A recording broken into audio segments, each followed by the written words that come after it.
पिछले एपिसोड में मोशिसी पहाड़ से नीचे गिर गया था। अब आगे वूशिन सियोसे को अपने साथ चलने को बोलता है, पर वो मना कर देता है।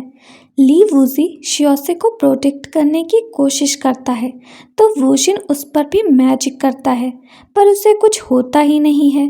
अब वूशिन सियोसे और ली वूजी को लेकर उड़ जाता है। अब एक आदमी को दिखाते हैं जो पुजारी वोंग्यू को श्रद्धांजलि दे रहा था और कह रहा था, मैं 12 साल पहले ही कहा था कि आज नहीं तो कल वूशिन की वजह से तबाही मचेगी।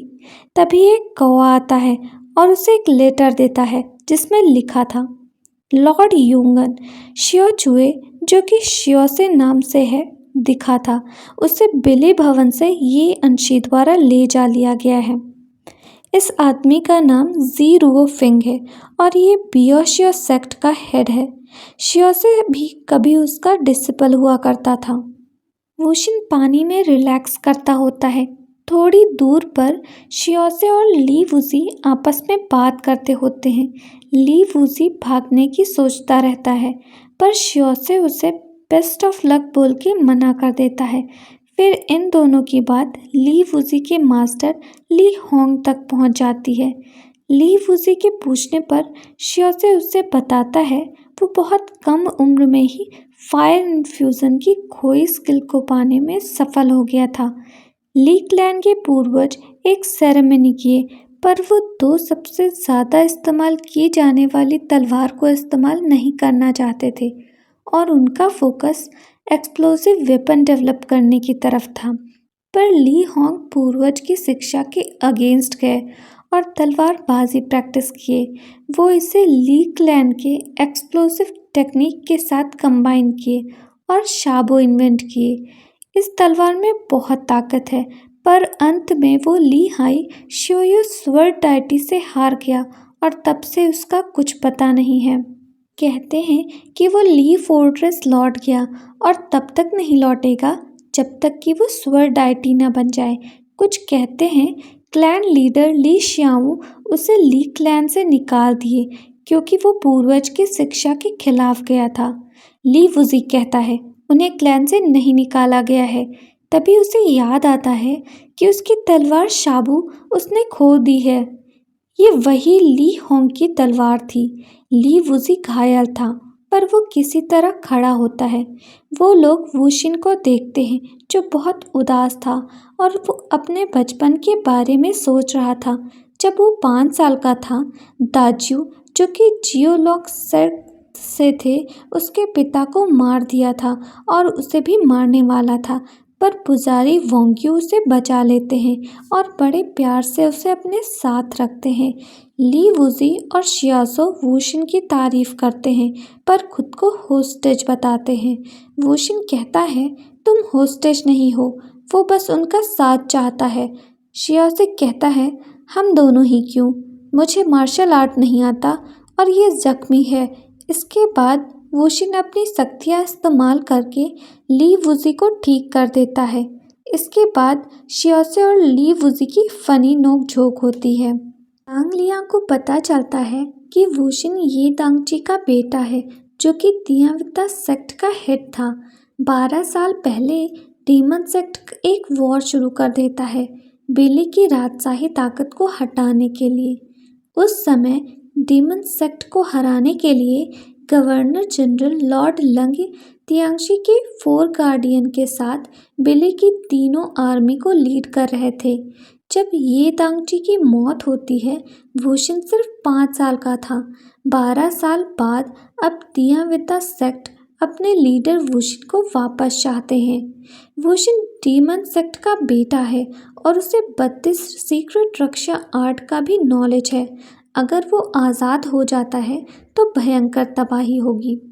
इसके बाद जेड टाइटी यानी इंसेंस के डायरेक्टरेट को दिखाते हैं। वो 3 गेट सिटी का मैसेज लेकर आया था कि मोशिसी वहाँ दिखा था। मैजेस्टी कहते हैं तियांविता सेक्ट से हमारा एग्रीमेंट हुआ था कि वो लोग यहाँ बिना परमिशन के नहीं आएंगे। फिर मोशिसी वहाँ क्यों आया था? जेड टाइटी कहता है 12 साल बीत गए हैं। मैजेस्टी कहता है कि अगर 12 साल बीतने में एक दिन भी बचा है तो ये एग्रीमेंट का उल्लंघन है। जे टाइटी कहता है वो इसलिए ऐसा कर रहे हैं क्योंकि उन्हें पता है हमारे पास कोई भी काबिल इंसान नहीं है। मैजेस्टी दियाविता सेक्ट के लोगों को हिरासत में लेने का ऑर्डर देते हैं। ली वुजी और शियोसे का क्या करना है जे टाइटी पर छोड़ देते हैं। पुजारी वोंग्यू मैजेस्टी के कभी फ्रेंड हुआ करते थे। शियोसे हमेशा अपने कोट की तारीफ करता था कि वो बहुत महंगा है, तो अब ली वुजी और वुशिन मिलकर जबरदस्ती उसका कोट बेच देते हैं और खाने का मज़ा लेते हैं। साथ में शियोसे की टांग भी खींचते हैं। वुशिन दफाई टेम्पल जाना चाहता था क्योंकि उसे वहाँ किसी से मिलना था जिन्हें वो अंकल कहता था। इसके बाद ये तीनों साथ में जाते होते हैं, तभी कई डाकू इन्हें घेर लेते हैं। ली वुजी उनसे लड़ता है पर पकड़ा जाता है।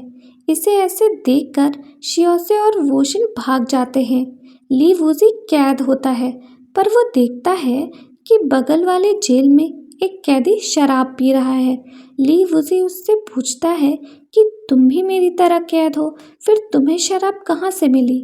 वो जवाब देता है मेरा अपना तरीका है।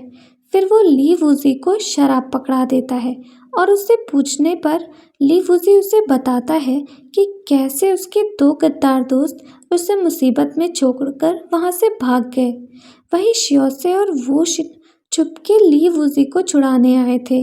वुशिन एक डाकू को पकड़कर उससे पता लगाता है कि ली वुजी को वो कहाँ कैद किए हैं, पर वो अपनी शक्तियों का इस्तेमाल नहीं करता है। वहीं ली वुजी उस आदमी से बात करते हुए कहता है कि वो लोग मुझे छुड़ाने ज़रूर आएंगे। वुशिन का तो पता नहीं, पर शियोसे को 500 सिल्वर डील मुझसे चाहिए। ली वुजी के पूछने पर वो आदमी बताता है कि उसका कोई दोस्त नहीं है और वो यहाँ एम्परर बनने के लिए आया है। ली वुजी उसे मजाक में लेता है और फिर कोई आता है उस आदमी को लेकर चला जाता है। अब पता चलता है कि वो उन डाकुओं का हिट था और वो उससे कुछ जानकारी निकलवाना चाहता है, पर उसे भी समझ आ जाता है कि ली वुजी एकदम इनएक्सपीरियंस लड़का है। इसके बाद शियोसे और वुशिन उसे बचाने आ जाते हैं। ली वुजी उन लोगों को बगल वाले कैदी के बारे में बताता है। शियोसे को उस आदमी पर कुछ शक होता है। अब शियोसे का तेज दिमाग चलता है कि ली वुजी का दिन में पकड़ा जाना और वुशिन का रात में उसे बचाना, मतलब कि वुशिन के दिमाग में कुछ तो चल रहा है। वो उससे पूछता है तो वुशिन बस मुस्कुराता है। वो डाकू अपने आदमी से बात करता है कि सब किसी न किसी वजह से गोल्डन कॉफिन के लिए लड़ रहे हैं, पर अगर वो दियाविता वापस आता है तो हम अक्सर उससे मिलेंगे, तो अच्छा है कि हम उसके बारे में और जानें। उसे लगता है कि वो लोग ली वुजी को बचाने नहीं आएंगे, पर फिर वो कुछ सोच के अचानक से कहता है कि मैं गलत हूँ, वो लोग उस लड़के को बचाएंगे। तभी एक के बाद एक धमाका होता है। वो लोग देखते रह जाते हैं। शियोसे और वुशिन वहाँ से निकल जाते हैं। शियोसे वहाँ से निकलते समय उसे कुछ महसूस होता है और खुद से ही कहता है कि ये सिर्फ कोइंसिडेंस है। वो ऐसी जगह पर क्यों आएगा? शायद मैं कुछ ज़्यादा ही सोच रहा हूँ। अब अगली सुबह ये लोग रास्ते पर होते हैं। तभी ली वुजी पेड़ पर चढ़ता है और देखता है कि पास में एक होटल है, तो ये लोग उसके अंदर चले जाते हैं।